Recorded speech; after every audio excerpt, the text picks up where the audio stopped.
اور تم لڑکے لڑکیاں اکٹھے پڑھتے ہو.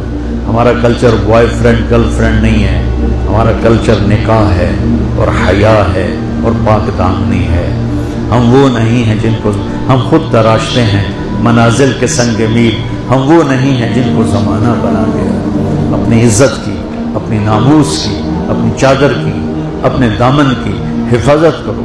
ہم اپنے والدین کی رائے کے ساتھ کرتے ہیں، شادیاں بھی نکاح بھی ان کی دعائیں ساتھ لے کر کرتے ہیں.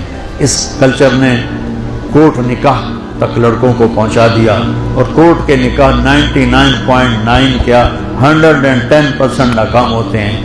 کہ جب گرل فرینڈ بیوی بن جاتی ہے پھر وہ ڈائن بن جاتی ہے، پھر وہ بیوی نہیں ہوتی ہے، پھر وہ ساری محبتیں ختم ہو جاتی ہیں، پھر اگے تو مگر ہوتی ہے.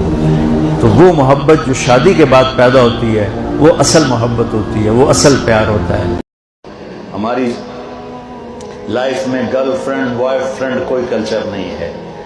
یہ ان لوگوں کا کلچر ہے جن کو آخرت کا نہیں پتہ، جن کو جنت کا نہیں پتہ، جو جہنم کو نہیں جانتے. یہ ان لوگوں کا کلچر.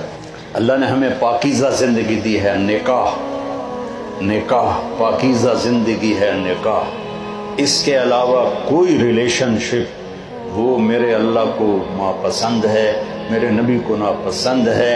اور آپ چونکہ ایک امتحان میں ہیں کہ بچیاں بھی جوان بچے بھی جوان، تو بیٹا جنت کو یاد کرو کہ اللہ تعالیٰ اصل موج تو جنت میں ہونے والی ہے. یہ تو ایسے عارضی زندگی